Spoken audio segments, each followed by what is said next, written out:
Hey everyone, so this is going to be a much more in-depth video than I normally do. You can see I've kind of put a short PowerPoint together where I'm going to go through each of these points.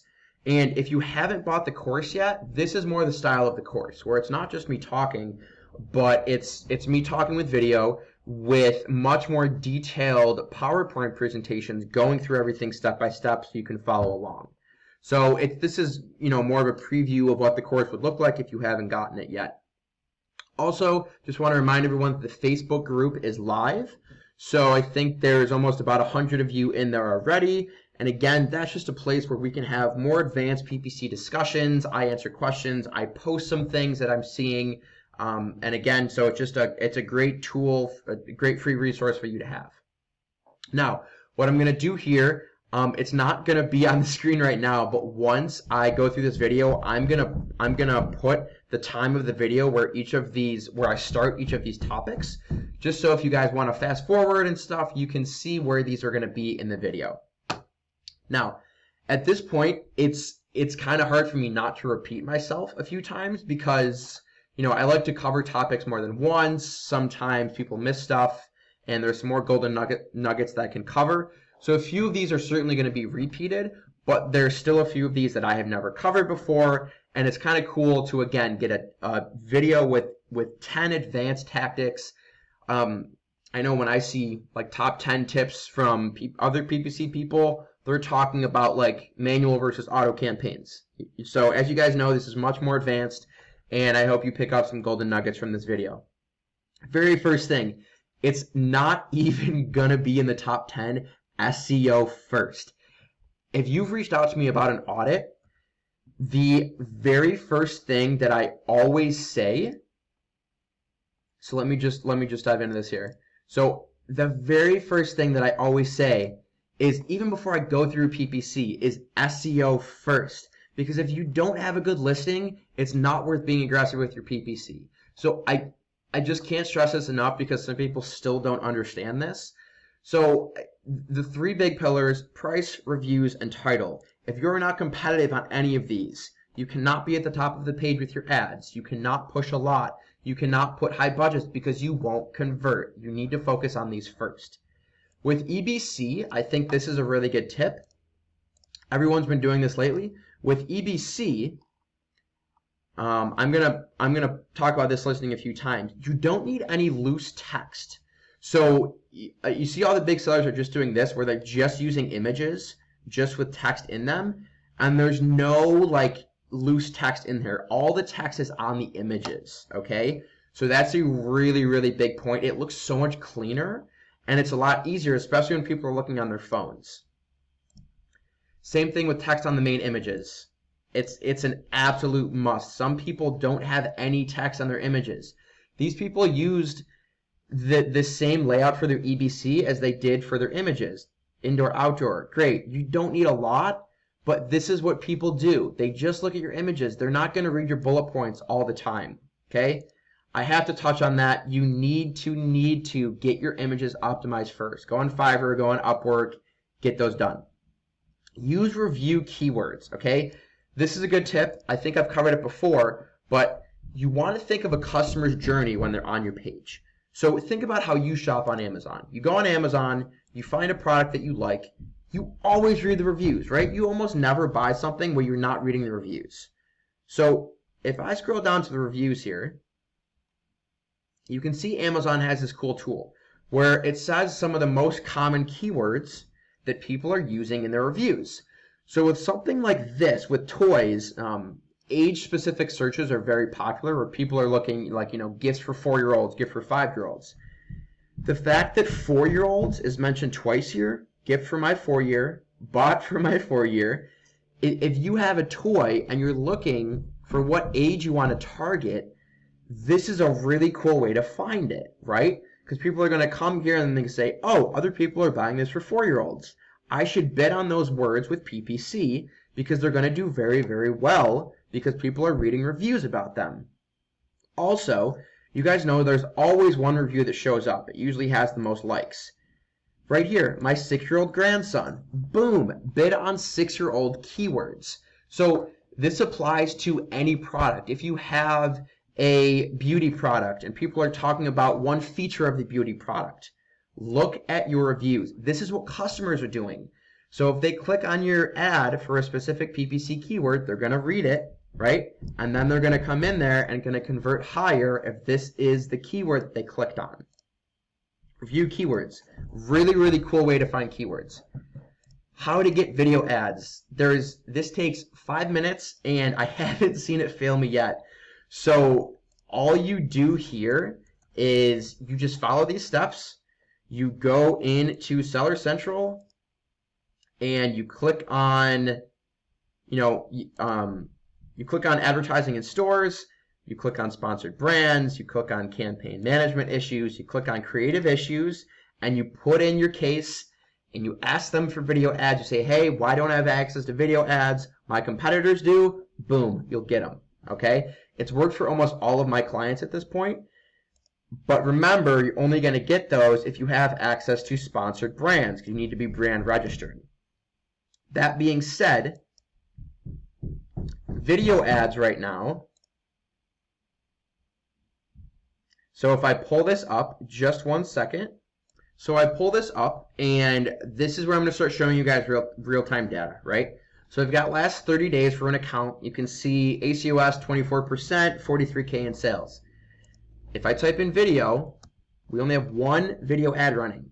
It is running about a 10% lower ACOS. This is what I'm seeing across all accounts right now. We're only using broad and phrase match. Video ads are new, so you need to take up as much real estate as you can. All you have to do is take like your 5 best keywords, bid on them in broad and phrase match, and I guarantee you they will like almost convert double than your normal ads. So 15% ACOS on video ads compared to 24% ACOS across the board for this account. Very, very common right now. And then I just want to touch on sponsor display. People usually ask me this when I come into their account because these ads are still in beta and they're still there and not a lot of people have data on them.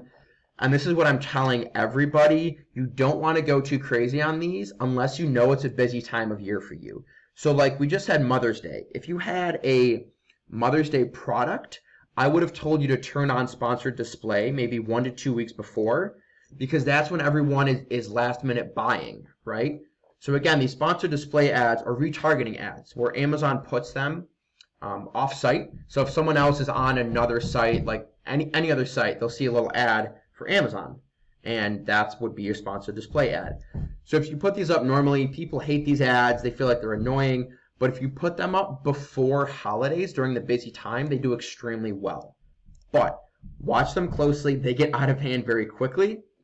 So I would say, what I would say with these is high bid and low budget. So you max out the budget every day. If it's doing well, come back in a couple days later, up the budget. Okay? Next slide here is, so this is going more off of what my last video was, and I can't help but cover this one again because I think it's really big. Building a negative phrase list. Everyone only ever focuses on negative exacts. You guys know you can go into your search term report and find negative exacts, and they will cut out that single keyword, but if that's the case, you're being reactive, right? Because data shows up and then you're being reactive to it and stopping it.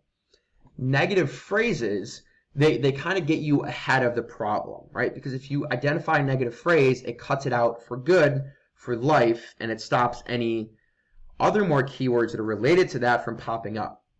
So take some time now to go through my last video analyzing one-click search terms to cut wasted ad spend, because the idea here is you go through your 0 and 1-click keywords, which are the absolute hardest thing to analyze about PPC. So what you want to do is you want to pull all of those and find those single phrases that are not converting for you and add them to all of your campaigns. And you get ahead of the problem. And then whenever you're creating a new campaign, you build this list of negative phrases. The campaign, or the example I will use time and time again is if you are selling a dog product and it is not for cats, you use cat as a negative phrase, right? You know it is never ever going to convert for cats. Putting cats as a negative phrase, it'll stop that from showing up. And then this is also a good reminder, remember to also add your brand name as negative phrases, because you want to keep your branded searches separate. So you want to have a branded campaign where you're bidding on your brand name, and that's separate. But you don't want those to be popping up in your other campaigns because it always makes them look better than they really are. So also add your brand name as negative phrases, except to your actual branded campaign, okay? Again, if you guys have seen all my videos, you know, some of this is making sense to you, and if you've seen the course, you know the structure of the campaigns you should have. So, variation listings PPC. Well, I pull this up. So what I have here is real life example of the campaign structure of a variation listing. So you can see we have 6 variations on this parent product. They're all on the same listing, okay, but normally what I tell you and what you should do is with your main campaign, you should have most of the PPC running to your best seller. It's your best seller for a reason. You want to keep driving traffic to it. But people say, what do I do with the other variations? Like I want them to keep getting sales and they're really slow and stuff like that. This is it. This is the answer. What you do, what I did here is I found the 11 most common keywords for this product. 2 words, they're either 2 or 3 words, okay? And you guys should know this. There should be 5 to 10 to 11, whatever, not too many, your most common phrases. All I did was I put 1 SKU for each ad group. This one had an FBM SKU, so I put it in there, okay? Broke them out into 1 campaign, 11 keywords each, phrase match only. You can see it's right in line with the ACOS of this account, 25% normally. And again, this is obviously the best seller, but all of the other slower moving products are still getting good data. So this is a really, really cool tool to see how each variation performed in its own ad group, bidding on the same exact keywords. This is not my main campaign in any way. This is a low-hanging fruit campaign going after more impressions, going after more clicks, getting more long-tail keyword data for every single variation that I have. So that's the variation listings PPC. Again, it's very simple. Use phrase match only, and then bid just under your normal cost per click. It's because it's not meant to be a very aggressive campaign. Next one here. Will I come back down? Okay, so 1 second while I pull these up. So you can kind of see here, I have a product targeting campaign pulled up for the last 30 days. So these are, you need to think of these also as keywords, right? Where you're bidding on other competitor ASINs, which is essentially the same as keywords. So you can see how I sort of created a funnel, and I started very broad with all of the suggested ones. In the last 30 days, that's doing fine. We're still getting clicks and impressions. And then I broke it down a little further with another one of my variations just on its own. That's a higher price point. Still doing okay. But this is the one that has the most sales. Only targeting 4 competitors, and it's actually only 1 competitor. And I think this is one of the biggest golden nuggets in here. These next 2 things I'm going to cover is, let's pretend that we are this guy. Again, we are this pogo stick. We are the best-selling pogo stick. And we want to target this pogo stick, right? So their yellow and black color is their best-selling variation. So when we go in there, we only put in this ASIN and that's it. You cannot forget to target their other colors because they're all different ASINs, right? So if you come here on the yellow and black one, you're going to see sponsored products related here.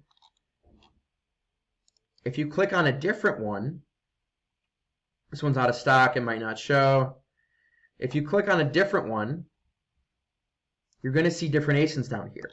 So when I'm coming on this campaign and showing that I'm targeting 4 ASINs, that is all from the same listing, okay? That's it. And I'm telling you, a lot of big sellers that rank extremely well on keywords, most of their ads come from targeting competitors. So in this example, we're like third or fourth in the category, and this is the best seller, but we beat them on price.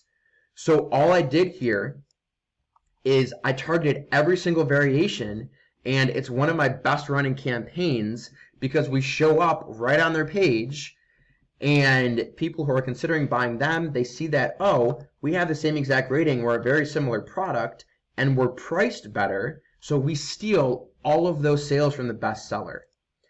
This is extremely, extremely important, and this is where budget allocation comes in, because using budget for something like this, targeting 188 ASINs that might not be extremely relevant, they're probably not doing a bunch of volume.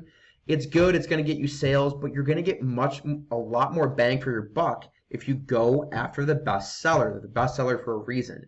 So budget allocation, again, 3 to 5 competitors, even your top competitor is really all you need, but you need to remember to bid on all of their variations. It is extremely important, okay? Now, similarly, headline product targets. Not a lot of people talk about these, and I'm still a little confused exactly where they show up, but if you are creating a new headline ad, this is a sponsored brand ad, okay?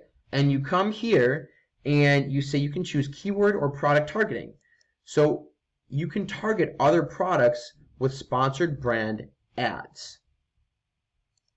So again, we are pretending we are the best-selling pogo stick and we are going after these guys, right? We're going after these guys right here. So normally there's ads, it's these two ads that we're talking about here, okay? This is where I'm not going to say I know this for 100% because I'm a little confused where these show up, but these might be from AMS, from Amazon Marketing Services, which only some people have access to, but this is what I'm talking about here. These targeted, you can put in custom taglines once you create these ads. Okay? So if I take a step back, what you want to do is when you're targeting your competitor, you can put in your competitor as a target, right? But then you can create a custom tagline to attack that competitor. So if we're on this listing here, and maybe we go to this competitor and we see what the 1-star reviews are saying. Too stiff. Does not bounce. So stiff, could not use. Okay? So this product doesn't have enough bounce. So if I was this pogo stick, what I would say is like, extra bounce for your, or more bang for your buck, more bounce for your buck. Or talking that this one has a lot of bounce. So what I'm doing is I'm attacking this listing and going after what people are unhappy about and then calling it to people's attention right there. It has to be a very catchy tagline. It has to be short, but you can get some very good results. So if I show you here, same exact thing. So year to date, we had to slow these down a bit, but this is a sponsored headline ad where we are targeting competitors, okay? I started with 92. I have one ASIN year to date that's gotten 25% of my sales. So that is now the one that I'm going to focus on because it is the best seller. So, and it's the same thing. If you think about it, you can start to really dominate this page. You can show up right here. You can show up right here with the product display ad. You can show up also on here with automatic targets. So you want to show up everywhere you can on your competitors' listings. Extremely important. Okay? Next one is going to be exact TOS campaigns. I have to touch on these again because they're extremely important. So this is a campaign with one keyword. It's our main keyword. It's where most of our PPC budget goes into. And what I do here with these single keyword campaigns, one keyword, once I lock in a bid, once I set a keyword bid, the only thing I'm changing is placement stats. Okay? This is exact match only, the top keyword, and when there's only one keyword in a campaign, you really, really start to learn the trends of that keyword. So you can see that last month we're starting to get a good amount of sales from rest of search. And again, guys, this is a very competitive category. About a 70% ACOS is normal. So some of you know that. Some of you, this is eye-opening to you, but this is pretty normal, especially top of page. You can see how expensive clicks are. So year to date, if I look at the data, then yes, we see that most of the sales are coming from top of search. So year to date, we've got 38K from top of search, 12K from rest of search. But again, I'm always tweaking this number. So, and this is all based on your competition. So once you get to the top of a category like this, you have to really see what other people are doing. So our competitor lowered their price really aggressively at some point, and then we got some bad reviews, so we weren't converting as well. So I had to lower this because we couldn't show up at top of search. Okay, this is extremely important. Not every product is always going to do well at top of search. So I had to lower this down. But then we lowered our price as well, and then we also got some good reviews again, so I was able to bump this back up. But what I'm saying is with keywords like this, or with campaigns like this, you only start to touch placement stats. You don't touch the bid at all. Once that's locked in, you keep it there, and then you just start to tweak these based on what's happening with your listing, okay?